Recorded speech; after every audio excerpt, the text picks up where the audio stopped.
Guys welcome back to my channel. तो the Hindu के front page में आप देख सकते हैं बहुत ही इंपॉर्टेंट और बहुत ही ज़्यादा आपको ध्यान में रखने वाला न्यूज़ आया है, जो आप ज़रूर से ज़रूर इसको देखिए और 3 मिनट में बहुत ही अच्छी चीज़ सीख के जाइएगा, मैं आपको गारंटी देता हूँ।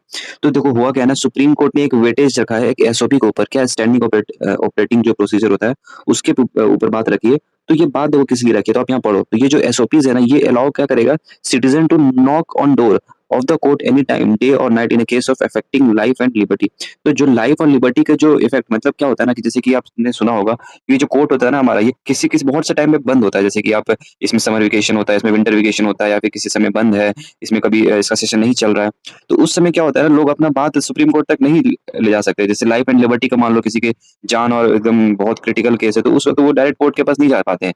तो उस केस में क्या होता है ना, कि इसके साथ ना बहुत गलत चीजें होती है। जैसे कि क्या क्या होता है, तो जैसे कि लेट नाइट अरेस्ट हो गया उसका, उसके घर को या फिर उसके डिमोलिश कर दिया जाता है। तो इस तरह की बहुत सी चीज़ें होती है, या फिर उसे कस्टोडियल वायलेशन होता है उसके साथ, या फिर अदर स्टेट एक्शंस होता है। तो ये जितनी भी चीज़ें हैं ना, ये सब उसके क्या है, उसके लाइफ एंड लिबर्टी को हार्म करता है ड्यूरिंग कब, जब आपका किसी भी कॉन्स्टिट्यूशन का फॉर्म नहीं हुआ, या फिर कभी भी मतलब कि सुप्रीम कोर्ट अगर उस समय एक्शन में नहीं है, या फिर कोई भी कोर्ट अगर एक्शन में नहीं है। तो उस चीज़ के लिए क्या है ना, एक बहुत ही अच्छा आपका सुप्रीम कोर्ट के जज ने एक बहुत ही अच्छा एसओपी बोला है कि रेडी करने के लिए। आपको समझाता हूँ कांसेप्ट्स क्या है। जैसा कि आप देख सकते हैं, आप इसका स्क्रीनशॉट लीजिए और इसको ज़रूर से ज़रूर गो थ्रू कीजिए और इसको सेव कीजिए। तो आखिरकार होता क्या है ना, तो राइट टू कॉन्स्टिट्यूशनल रेमेडीज़, तो इसके अंदर हमारे पास क्या है, introduction to concepts, difference between writs and jurisdiction of high court and supreme court, और रिट्स और इसका टाइप्स क्या है। तो हमारा मेन इंट्रोडक्शन टू कांसेप्ट। तो इसमें क्या होता है ना, किसी भी पर्सन का जो राइट्स होता है ना, वो जुडिशियल का मतलब ड्यूटी होता है कि उसको इन्फोर्स करे, और वो स्टेट का मतलब उसको फॉलो करे। तो इसमें क्या होता है ना, जब सुप्रीम जुडिशियल एक्शन में नहीं होता है, जब मतलब चीज़ें बंद होती है या फिर चीज़ें उस वक्त प्रोसेस में नहीं होती है, तो स्टेट क्या करता है, उस पे बदमाशी करता है, मतलब बदतमीजी करता है, वो उसका गलत फ़ायदा उठाता है। तो in case of fundamental rights का अगर वायलेशन होता है, तो सुप्रीम के ऊपर उसके पास किसी भी बंदे के पास डायरेक्ट वो क्या है, सुप्रीम कोर्ट में जा सकता है। ये उसके बहुत से पॉजिटिव और नेगेटिव उसके रेमेडीज़ हो गए, ठीक है?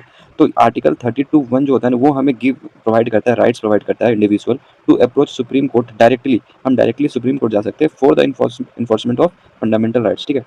टू तो इसमें क्या है, इसीलिए क्या है ना, इसीलिए सुप्रीम कोर्ट को क्या कहा जाता है, इसीलिए सुप्रीम कोर्ट को प्रोटेक्टर ऑफ फंडामेंटल राइट्स और गार्डियन ऑफ फंडामेंटल राइट्स भी कहा जाता है। तो ये क्या होता है, 32(1) जब अगर हम डायरेक्ट जाते हैं, तो जो सुप्रीम कोर्ट होता है उसके वो क्या होता है, रिट्स का यूज़ करके इन्फोर्स करता है हमारा फंडामेंटल राइट्स को। तो ये 32 आर्टिकल 32(2) कहता है, क्लॉज 2, ठीक है?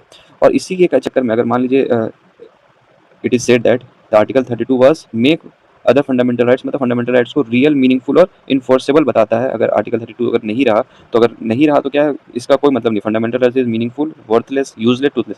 तो इसीलिए क्या है ना, आर्टिकल 32 को ना भीमराव अम्बेडकर जी ने भी कहा था कि heart of soul of constitution है।